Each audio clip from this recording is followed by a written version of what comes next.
నమస్తే, welcome to Leo. నేను మీ జగన్. మొత్తానికి సాక్షిలో ఈరోజు సంచలనమైనటువంటి ఒక వార్త రాశారు. నిజంగా నిన్న మొన్నటి దాకా వెంకటేష్ నాయుడు అంటే ఎవరు అంటే నిజంగా ఎవరికి అర్థం కాని పరిస్థితి. ఎవరైతే విజయసాయిరెడ్డి ఎవరైతే ఉన్నారో ఆయన కాకినాడ సెస్ పోర్టుకి సంబంధించినటువంటి సిట్ విచారణలో ఆయన వెలుగులోకి తెచ్చాడు ఏది లిక్కర్ స్కామ్. ఈ లిక్కర్ స్కామ్కి సంబంధించి కర్త కర్మ క్రియ అంతా కూడా రాజ్ కసిరెడ్డి అని చెప్పాడు. సో రాజ్ కసిరెడ్డిని తీసి పక్కన పెడితే దాదాపు A1గా రాజ్ కసిరెడ్డి నోటిఫై అయితే ఇప్పటికీ దాదాపు హాఫ్ సెంచరీకి చాలా దగ్గరలో ఉందని చెప్పుకోవాలి. అంటే దాదాపు A48 దాకా వెళ్ళిపోయింది. A48 దాకా వెళ్ళిపోయినటువంటి ఒక లిక్కర్ స్కాము A41 కూడా ఖాళీ పెట్టారని చెప్పేసి అంటున్నారు.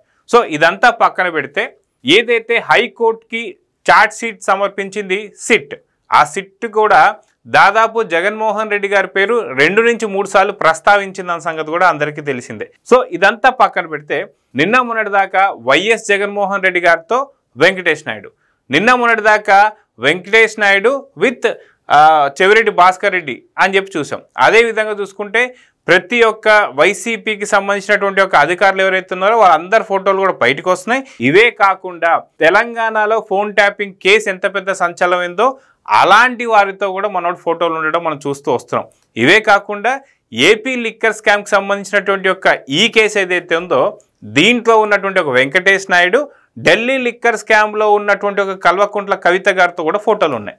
ఇవే కాకుండా మనం చూసాం రాజ్ కసిరెడ్డి సినిమాలకి ఏదో ప్రొడ్యూసింగ్ చేశారు, స్పై అనే సినిమా కావచ్చు, మిగతా అలాంటి రాజ్ కసిరెడ్డికి మించి చాలా సపరేట్ ఫ్లైట్లో తమన్నాతో ఉన్న ఫోటోలు కావచ్చు, జలసాలు చేస్తున్నటువంటి ఫోటోలు కావచ్చు, వీడియోలు కావచ్చు, సపరేట్ ఏదైతే చార్టెడ్ ఫ్లైటెడ్ కావచ్చు, ఇవన్నీ చూస్తున్నాం. ఇవే కాదు గతంలో కూడా ఎప్పుడైతే జగన్మోహన్ రెడ్డి గారు లండన్ వెళ్తున్నప్పుడు కూడా అదే ఫ్లైట్లో వెంకటేష్ నాయుడు ఉన్నారని చెప్పి కొన్ని ఆధారాలు కూడా సిట్ సేకరించిందని చెప్పి తెలుస్తుంది. ఇది ఇంకొక పెద్ద సంచలనమైనటువంటి, అంటే ఈ నోట్ల కట్టలు ఏవైతే ఉన్నాయో ఇవి సపరేట్ చార్టెడ్ ఫ్లైట్స్లలో ఈ అట్టపెట్టెలు వెళ్ళాయా, ఏం జరుగుతుంది, దాదాపు 35 కోట్లు ఆ రోజు సదురుతున్నటువంటి టైంలో వెంకటేష్ నాయుడు తను మాట్లాడుతూ వస్తున్నాడు. అయితే దీన్ని తీసి పక్కన పెట్టి ఈరోజు సాక్షి సంచలనమైనటువంటి వార్త ఏం రాసింది అనేది చూస్తూ దీనికి నేను సాక్ష్యాధారాలతో పాటు మీకు అసలు వెంకటేష్ నాయుడు ఎవరు అనేది ఈ వీడియోలో ఖచ్చితంగా క్లారిటీ వచ్చేస్తుంది. సాక్షి పత్రిక తీసుకుంటే ఏమిచ్చారు, సూత్రధారి చంద్రబాబే, అయితే పాత్రదారులు టీడీపీకి సంబంధించినటువంటి ఒక వర్గీయులే అని చెప్పి ఇచ్చారు. ఓకే, టీడీపీకి సంబంధించి వాస్తవానికి 11 కోట్లు ఏవైతే ఉన్నాయో గతంలో పెట్టారని, ఇప్పుడు ఏదైతే వెంకటేష్ నాయుడు లెక్క పెడుతున్నటువంటి ఒక నోట్ల కట్టలన్నీ కూడా టీడీపీకి సంబంధించినవి అని చెప్పి చెప్తున్నారు. సో వాస్తవానికి టీడీపీకి సంబంధించిందే అన్నప్పుడు మరీ తెలివి లేనటువంటి ఒక అజ్ఞానులు అయితే కాదుగా టీడీపీకి సంబంధించిన అధినేతలు. వాళ్ళు ఏం చేస్తారు, వాళ్ళకి సంబంధించిన కుట్రలు వాళ్ళే ఫోటోలు వీడియోలు బయట పెడతారా? పెట్టరుగా. సో సాక్షి రాతలు ఎలా ఉన్నాయనేది చూస్తున్నాం. అదే కాకుండా చూసుకుంటే పెద్ద బాబుకు దగ్గరగా, అదే చిన్న బాబుకి మరీ దగ్గరగా అట. సో మరి వీళ్ళు దాదాపు జగన్మోహన్ రెడ్డి గారు కౌలించుకునేంత దగ్గరగా వచ్చారు కదా, దాన్ని ఎందుకని వీళ్ళు ఫోటోలు వేయలేదు? తమన్నా గారితో ఉన్న ఫోటోలు ఎందుకు వేయలేదు సాక్షిలో? కల్వకుంట్ల కవిత గారు అంటే దాదాపు ఢిల్లీ లిక్కర్ స్కామ్, అంటే మీరు ఓన్లీ ఇక్కడ ఉన్నటువంటి అంటే ఆంధ్రప్రదేశ్లో మాత్రం లిక్కర్ స్కామ్, కానీ ఆవిడ మాత్రం ఏంటి దేశానికి రాజధాని అనేటువంటి ఒక ఢిల్లీ లిక్కర్ స్కామ్ చేసింది కదా, మరి ఆవిడతో దిగిన ఫోటోలు ఎందుకు వేయలేదు? చెవిరెడ్డి భాస్కర్ రెడ్డి గారితో ఉన్న ఫోటోలు ఎందుకు వేయలేదు? జగన్మోహన్ రెడ్డి గారితో ఉన్న ఫోటోలు ఎందుకు వేయలేదు? అది కాకుండా మీ అందరికీ కూడా గుర్తుండే ఉంటుంది, ఏదైతే తిరుమల సెట్ ఏదైతే ఉందో తాడేపల్లి ప్యాలెస్లో వేసింది కూడా వెంకటేష్ నాయుడు. అదే టైంలో జగన్మోహన్ రెడ్డి గారు కండ వేసుకొని బొట్టు పెట్టుకొని ఏదైతే ఉన్న ఫోటోలు ఉన్నాయో వెంకటేష్ నాయుడు చాలా దగ్గరగా ఉండి కల్పిస్తున్నటువంటి ఫోటోలు కూడా మనం చూస్తూ వస్తున్నాం. మరి అవి ఎందుకని వేయలేదు? అదేవిధంగా చూసుకుంటే రాజ్ కసిరెడ్డి కావచ్చు, మిగతా వారందరితో ఉన్న కొన్ని ఫోటోలు బయటకు వస్తున్నాయి, అవి ఎందుకని వేయలేదు? సో ఈ అన్ని ఫోటోలు వేయకుండా వీరిద్దరు ఫోటోలే వేశారు అంటే ఖచ్చితంగా ఇక్కడ సాక్షి ఏం చెప్పాలనుకుంటుందో మీకు అర్థమైపోయి ఉండొచ్చు. వాస్తవానికి ఏదైనా విఐపీ లాంజ్లో ఉన్నప్పుడు ఎవరైనా ఫోటో కావాలి అంటే ఖచ్చితంగా ఎవరైనా సరే ఫోటోలు ఇస్తారు, అంతేగాని టీడీపీకి సభ్యత్వం కార్డు తీసుకొని రండి, లేదంటే మీ యొక్క తల్లిదండ్రులకు సంబంధించినటువంటి ఒక పోర్ట్ఫోలియో మొత్తం తీసుకొని రండి అప్పుడే ఫోటో ఇస్తాను ఎవరు అనరుగా. అలా చూసుకుంటే జగన్తో దిగిన వారు ఎంతోమంది ఉన్నారు. సో వారందరి ఫోటోలు కూడా వేయాలిగా. సో వెంకటేష్ నాయుడుకి సంబంధించినవి వైసీపీ నేతలతో ఉన్న ఫోటోలు ఎందుకు వేయలేదు? అదేవిధంగా చూసుకుంటే సిట్ విచారణలో బయటపడ్డ తర్వాత మీకు ఈ ఫోటోలు గుర్తొచ్చాయా? దాదాపు A34గా ఉన్నటువంటి ఒక వెంకటేష్ నాయుడు అప్పటి నుంచి ఎప్పుడు కూడా ఏంటి ఇతను టీడీపీకి సంబంధించినటువంటి ఒక వ్యక్తి అని చెప్పాల. ఎప్పుడైతే నోట్ల కట్టల వీడియో బయటకు వచ్చిందో అప్పుడు వైసీపీ నుంచి టీడీపీలోకి ఎమ్మటే షిఫ్ట్ అయిపోయాడని చెప్తున్నారు. సో సాక్షి రాతలు ఏం రాశాయని చూద్దాం.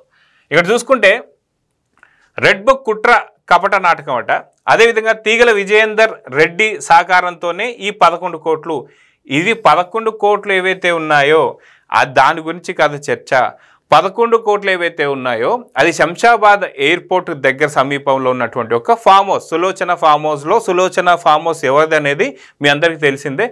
ఆ ఫామ్ హౌస్ని తీసుకొచ్చినటువంటి డబ్బుల గురించి ఇప్పుడు మాట్లాడడం లేదు.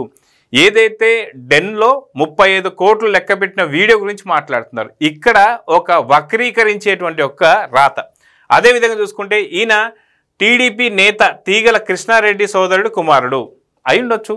ఎందుకని మీ ఇంట్లో ఏదైతే వైసీపీ అధినేత అయినటువంటి జగన్మోహన్ రెడ్డి గారు ఎవరైతే ఉన్నారో ఆయన వైసీపీ కాంగ్రెస్లో ఉంటే వీళ్ళ చెల్లి సోదరు ఎవరైతే ఉందో వైఎస్ షర్మిల గారు కాంగ్రెస్లో ఉన్నారు. సో నిజంగా ఇద్దరు వేరు పార్టీల్లో మీ ఇంట్లోనే ఉన్నప్పుడు వేరే వాళ్ళ ఇళ్లలో ఉండకూడదా? దీన్ని మళ్ళీ వక్రీకరించేటువంటి ఒక వార్త కింద చూడవచ్చు. అదేవిధంగా చూసుకుంటే చంద్రబాబు లోకేష్లకు అత్యంత సన్నిహితుడు వెంకటేష్ నాయుడు. అత్యంత సన్నిహితుడు అయి ఉంటే ఎందుకని మీరు A34గా ప్రకటించినప్పుడే ఎందుకని మీరు తీసుకొచ్చి లేదు ఇది లిక్కర్ స్కామ్కి మాకు ఎటువంటి సంబంధం లేదు, వెంకటేష్ నాయుడు ఖచ్చితంగా ఎవరైతే ఉన్నారో చంద్రబాబు నాయుడు గారికి లోకేష్ గారికి చాలా అత్యంత ఆ రోజు ఎందుకని రాయలేదు? ఈరోజు ఏదైతే నోట్ల కట్టలతో వీడియో వచ్చిన తర్వాత ఈరోజు మీ ఓడు కాస్త పగొడయ్యాడా? అదేవిధంగా చూసుకుంటే వారి డైరెక్షన్లోనే నోట్ల కట్టలతో డెన్ డ్రామా. నిజంగా వీళ్ళు డ్రామా చేయాలనుకుంటే వీళ్ళ హయాంలో ఎందుకని ఈ వీడియోలు ఇవన్నీ సృష్టిస్తారు? అర్థమైందా? వీళ్ళ వీడియోలు అయితే వీళ్ళకి సంబంధించిన కుట్ర అయితే వీళ్ళు ఎందుకని బయట పెట్టుకుంటారు? అదేవిధంగా చూసుకుంటే లోకేష్ బినామీ ఎంపీ కేసినేని చిన్ని వ్యాపార భాగస్వామి రాజ్ రెడ్డి. ఇక్కడ మరొక పాయింట్ మనం చూడొచ్చు. ఏదైతే రాజ్ రెడ్డి గారిని కూడా గతంలో అక్రమ అరెస్టులు అని చెప్పేసి అన్నారు. కానీ ఎప్పుడైతే అరెస్ట్ అయిపోయిన తర్వాత అసలుకి మాకు రాజ్ రెడ్డికి ఎటువంటి సంబంధం లేదు, రాజ్ రెడ్డి కేసినేని చిన్నితో వ్యాపారాలు చేశాడు, సో అంతే తప్ప అని చెప్పేసి అన్నారు. కానీ కేసినేని చిన్ని గారు కూడా దాని మీద వివరణ ఇచ్చారు. ఏమని? మేమిద్దరం కూడా వ్యాపారాలు చేసుకునే వాళ్ళం, వాళ్ళకి సంబంధించింది మాది ఒక చిన్న గోడ మాత్రమే అభ్యంతకరం, చిన్న ఇష్యూస్లో మాట్లాడుకునే వాళ్ళమే తప్ప అంతకన్నా మించి ఏదీ లేదని చెప్పేసి అన్నారు. అక్కడితో క్లోజ్ అయిపోయింది. కానీ మరి రాజ్ రెడ్డి చెప్పాలి కదా, లేదు నేను కేసినేని చిన్నికి సంబంధించిన మనిషిని, ఈ డబ్బంతా ఇదే లిక్కర్ స్కామ్ అంతా చేయించింది కేసినేని చిన్ని అని చెప్పేస్తే ఇప్పుడు కేసినేని చిన్ని గారిని అరెస్ట్ చేస్తారు కదా. కానీ ఎందుకని చెప్పడం లేదు రాజ్ రెడ్డి? ఎందుకంటే సిట్ ఆధారాలన్నీ ముందు పెట్టి అడుగుతుంది కాబట్టి, ఖచ్చితంగా ఇది వైఎస్ జగన్ గారికి సంబంధించిన లిక్కర్ స్కామ్ అని చెప్పి తేలిపోయింది కాబట్టి. సో వీళ్ళు ఇప్పటికీ ఇలాంటి రాతలే రాస్తూ వస్తున్నారు. చూసుకుంటే ఆయన బెదిరించి అబద్ధపు వాంగ్మూలం కోసం సిట్ కుట్ర, అదేవిధంగా రెడ్ బుక్ కుట్ర కేసులో ఆధారాల సేకరణలో సిట్ వైఫల్యం, అందుకే లేని కుంభకోణాన్ని ఉన్నట్టుగా చూపే కుతంత్రం. సో అప్పట్లో లిక్కర్కి సంబంధించి ఎండీగా ఉన్నటువంటి ఒక వాసుదేవరెడ్డి గారు కూడా గతంలో వీళ్ళు ఏమన్నారంటే అక్రమ అరెస్ట్ అన్నారు. తర్వాత ఎప్పుడైతే తను చాలా పారిపోతూ దొరకకుండా ఉన్నటువంటి సమయంలో ఆ గోల్డ్ రిసిప్ట్లు కానీ అన్నీ దొరికిన తర్వాత తను అప్రూవర్గా మారిపోయి వాంగ్మూలం మొత్తం ఇచ్చిన తర్వాత ఇప్పుడేమంటున్నారు? బెదిరించిన తర్వాత వాళ్ళ దగ్గర తీసుకునే ఒక వాంగ్మూలం అని చెప్పేసి అంటున్నారు. సో దీన్ని ఎలా చూడాలి? అయితే వీటన్నిటికీ కూడా మీకు ఇక్కడ మనం చూసుకుంటే ఏదైతే చంద్రబాబు నాయుడు గారికి అదేవిధంగా లోకేష్కి అత్యంత సన్నిహితుడు వెంకటేష్ నాయుడు అని చెప్పేసి అన్నారు కదా, దాని ఫోటోలు కూడా మనం చూస్తున్నాం. ఇక్కడ చంద్రబాబు నాయుడు గారితో అదేవిధంగా చూసుకుంటే ఇక్కడ లోకేష్ గారితో ఉన్న ఫోటోలు చూశారు కదా. సో ఈయన ఖచ్చితంగా చంద్రబాబు నాయుడు గారికి సంబంధించిన మనిషి, లోకేష్ గారికి సంబంధించిన మనిషి అని అనుకుందాం. ఓకే, అంతే. వెంకటేష్ నాయుడుతోని ఎటువంటి పరిచయాలు కూడా చెవిరెడ్డి భాస్కర్ రెడ్డి గారికి లేవు అని, అంతే కదా. మీకు ఒక ఆధారాన్ని చూపిస్తాను, దాన్ని బట్టి మీరే డిసైడ్ అయిపోండి నిజంగా వెంకటేష్ నాయుడు ఎవరు మనిషి అనేది. ఆ తర్వాత వెంకటేష్ నాయుడు అనే అతన్ని వైపుని ఒక చిన్న బెడ్తో పాటు తీసుకెళ్ళి 3 రోజులు ఇబ్బంది పెట్టారు. ఇప్పుడు బాలాజీతో పాటు మరికొంతమందిని తీసుకెళ్ళి గత ఆదివారం నుంచి నానా ఇబ్బందులు పెడుతున్నారంట, నరకం చూపిస్తున్నారంట. కాళ్ళు చేతులు కట్టేసి వాళ్ళకి నరకమెట్టుందో చూపిస్తున్నారు. కారణం ఒకటే, వాళ్ళు అడిగేది ఒకటే, మీరు సంతకాలు పెట్టాలి, భాస్కర్ రెడ్డికి సంబంధం ఉంది. మీరు వీడియో మేము చెప్పినటువంటి స్క్రిప్ట్ని సో చూస్తున్నారు కదా, ఇది జూన్ 10వ తారీఖున చెవిరెడ్డి భాస్కర్ రెడ్డి గారు లిక్కర్ స్కామ్ సంబంధించి ఆయన మాట్లాడు అత్యంత ఆప్తుడైనటువంటి ఒక వెంకటేష్ నాయుడు ఎవరైతే ఉన్నారో ఆయనతో పాటు ఆయన భార్యని చిన్న పిల్లను కూడా తీసుకెళ్ళిపోయి సిట్ విచారణలో చాలా ఇబ్బందులు పెడుతున్నారని చెప్పేసి అన్నారు. బాలాజీ గారంటే ఎవరో తెలుసుగా మీకు? మేడంకి సంబంధించి భారతీ సిమెంట్ సంబంధించినటువంటి ఒక పూర్తి స్థాయికి సంబంధించి ఆయన ఒక డైరెక్టర్. సో పూర్తి స్థాయి డైరెక్టరు బాలాజీ గోవిందప్ప. బాలాజీ గోవిందప్పతో పాటు మిగతా చాలామందిని తీసుకెళ్ళిపోయి చేతులు కాళ్ళు కట్టేసి సిట్ విచారణ చేస్తుందంట. సో విచారణకి మీరు కూడా వెళ్ళారు కాబట్టి ఇప్పుడు నిజంగా విచారణలో చేతులు కాళ్ళు మీ కూడా కట్టేశారా? మిమ్మల్ని కూడా కొడుతున్నారా? అందుకే అంతంత పెద్ద పెద్ద గట్టిగా రంకెలు వేస్తున్నారా? సిట్ వాళ్ళని నిజంగా అలాంటి విచారణ అంటే చేతులు కాళ్ళు కట్టేసి 3rd డిగ్రీ ప్రయోగించుంటే మటుకు నిజంగా ఇప్పుడు మీరు పైన అంటే సిట్ పైన రంకెలు వేసే వాళ్ళ సిట్ వాళ్ళతో ఏమన్నారు మీరు? మీ ఆఫీస్ ముందే ఒక ఫ్లాట్ తీసుకుంటాను, మీకు నేనేంటో చూపిస్తానని చెప్పేసి బెదిరించలేదా? సో ఇలాంటివన్నీ కూడా చూస్తే చెవిరెడ్డి భాస్కర్ రెడ్డి గారే స్వయాన మాకు అత్యంత ఆప్తుడైనటువంటి ఒక వెంకటేష్ నాయుడు తన భార్యని చిన్న పిల్లని కూడా తీసుకెళ్ళిపోయి సిట్ విచారణ చేశారని చెప్పి మాట్లాడుతున్నారు. సో ఇప్పుడు ఇవి చూసిన తర్వాత సాక్షి పత్రిక ఏదైతే ఉందో, సాక్షి ఛానల్ ఏదైతే ఉందో ఇది ప్లే చేయగలిగిద్దా? ఈ యొక్క వీడియో మీకు తెలుసుగా, ఖచ్చితంగా ఎవరైతే చెవిరెడ్డి భాస్కర్ రెడ్డి గారు మాట్లాడినటువంటి మాటలు ఇవి మీ ఛానల్లో కూడా ఉన్నాయిగా, ఇవి ఎందుకని ప్లే చేయరు ఇప్పుడు? సో సాక్ష్యాధారాలతో సహా చెవిరెడ్డి భాస్కర్ రెడ్డి గారు అత్యంత ఆప్తుడైనటువంటి ఒక వెంకటేష్ నాయుడు గారిని, వాళ్ళ భార్యని, వాళ్ళ చిన్నపిల్లని తీసుకెళ్లారని చెప్పి ఇంత క్లియర్గా చెప్తుంటే అక్కడ చంద్రబాబు నాయుడు గారే సూత్రధారి, పెద్దబాబుకి దగ్గరగా, చిన్నబాబుకి మరీ దగ్గరగా అనే ఫోటోలు వేస్తున్నారంటే సాక్షి ఛానల్ కావచ్చు, సాక్షికి సంబంధించిన పేపర్లు కావచ్చు, ఎంతవరకు నమ్మొచ్చు? ఈ రకంగా చూస్తే అయితే మరొక ఆధారం కూడా నేను చూపిస్తాను. అయితే పైన కనిపిస్తున్నటువంటి ఒక ఫోటోలలో ఉన్నవారు ఎవరో మీరు గుర్తుపట్టగలరా? వీరెవరండి? అదిగాక వీరెవరు?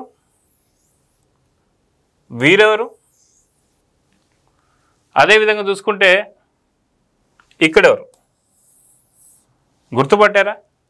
జగన్మోహన్ రెడ్డి గారి కన్న తల్లి విజయలక్ష్మి గారు, అదేవిధంగా తోబుట్టు చెల్లెలు షర్మిల గారు, అదేవిధంగా చూసుకుంటే మరో చెల్లెలు సునీత గారు, అదేవిధంగా చూసుకుంటే వివేకానంద రెడ్డి గారు. అయితే వీళ్ళ గురించి ఎందుకు ప్రస్తావన వచ్చింది అంటే చాలా సింపుల్గా చెప్తా. ఇప్పుడు వెంకటేష్ నాయుడు మావాడు కాదు, ఖచ్చితంగా చంద్రబాబు నాయుడికి చాలా దగ్గరగా ఉన్నట్టు మనిషి, అదేవిధంగా లోకేష్ గారికి ఇంకా దగ్గరగా ఉన్న మనిషి అని చెప్పేసి అన్నారుగా.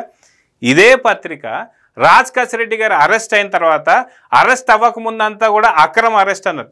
రాజ్ రెడ్డి గారు నిజంగా తెలీదా? మరి వైసీపీకి సంబంధించి ఏదైతే ఐటీ అడ్వైజర్గా ఉన్నారుగా, అప్పుడు నిజంగా మీరు ఎప్పుడు చూడలేదా రాజ్ రెడ్డిని కావచ్చు, మిగతా వారిని కావచ్చు?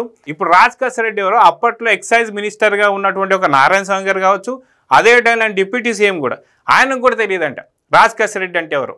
సో ఈ విధంగా చూసుకుంటే వీళ్ళు బయట ఉన్నటువంటి నాయకులపైనే మా వాళ్ళు కాదని చెప్పి ఇంత బహిరంగంగా రాస్తున్నప్పుడు, రాజ్ రెడ్డి కూడా మా వాడు కాదని చెప్పి రాసినప్పుడు సొంత తల్లినే ఉన్నారండి.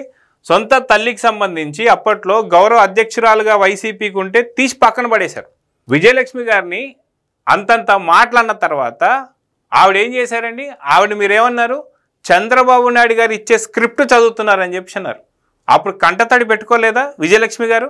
అంటే సొంత తల్లినే చంద్రబాబు నాయుడు గారు ఇచ్చే స్క్రిప్ట్ చదువుతున్నారని చెప్పి మాట్లాడారు మీరు.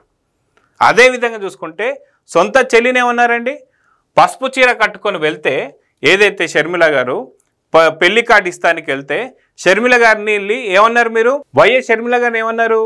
చంద్రబాబు నాయుడు గారి ఇంటికి వెళ్ళి ఏదైతే పసుపు చీర కట్టుకొని వెళ్ళి పెళ్లి పత్రిక ఇస్తానికి వెళ్తే ఆ పెళ్లి పత్రిక ఇచ్చినటువంటి ఒక టైంలో జగన్మోహన్ రెడ్డి గారి యొక్క మీడియాగా వాళ్ళకి సంబంధించిన నేతలు ఏమన్నారు? వైఎస్ షర్మిల గారు పసుపు చీర కట్టుకొని వెళ్ళి చంద్రబాబు నాయుడు దగ్గరికి వెళ్ళి మోకర్ వెళ్ళింది అని చెప్పేసి అన్నారు, మెప్పిస్తానికి వెళ్ళింది అని చెప్పేసి అన్నారు. ఏం మాటలండి? సో అప్పుడు షర్మిల గారిని కూడా పక్క దోసేశారుగా. ఓ పక్కనేమో తల్లిని పక్క దోశారు, అదేవిధంగా చూసుకుంటే నీకు అత్యంత ఆప్తురాలైనటువంటి ఒక సునీత గారు, వైఎస్ సునీత గారు, ఆవిడ ఏదైతే వైఎస్ వివేకానంద రెడ్డి గారి హత్యకి సంబంధించి ఏదో ఒకటి పురోగతి రావాలని చెప్పి మాట్లాడితే మీరు ఏమన్నారండి? వైఎస్ సునీత గారికి మీద సంబంధించి ఆవిడ పైన ఆవిడ భర్త ఎవరైతే ఉన్నారో రాజశేఖర రెడ్డి గారి మీద, వారిద్దరి మీద మీరు కేసులు పెట్టలేదా? వీళ్ళే చంపారు వివేకానంద రెడ్డి గారిని అని చెప్పి. సో సొంత మనుషుల్నే మీరు పక్కన టీడీపీ సంబంధించిన చంద్రబాబు నాయుడు గారికి, లోకేష్ గారికి మీరు అంటగడుతున్నప్పుడు ఇప్పుడు రాజకాశ్ రెడ్డి కావచ్చు, అదేవిధంగా చూసుకుంటే వెంకటేష్ నాయుడు కావచ్చు, వీరెంత? అదేవిధంగా చూసుకుంటే బాబాయ్ సంబంధించి అత్యంత ఆప్తుడుగా మీకు చాలా దగ్గరగా రాజకీయాలు నేర్పించిన గురువులా చూడాల్సింది పోనిచ్చి ఆయన ఏం చేశారండి? ఆయన చంపి ఏం చేశారండి?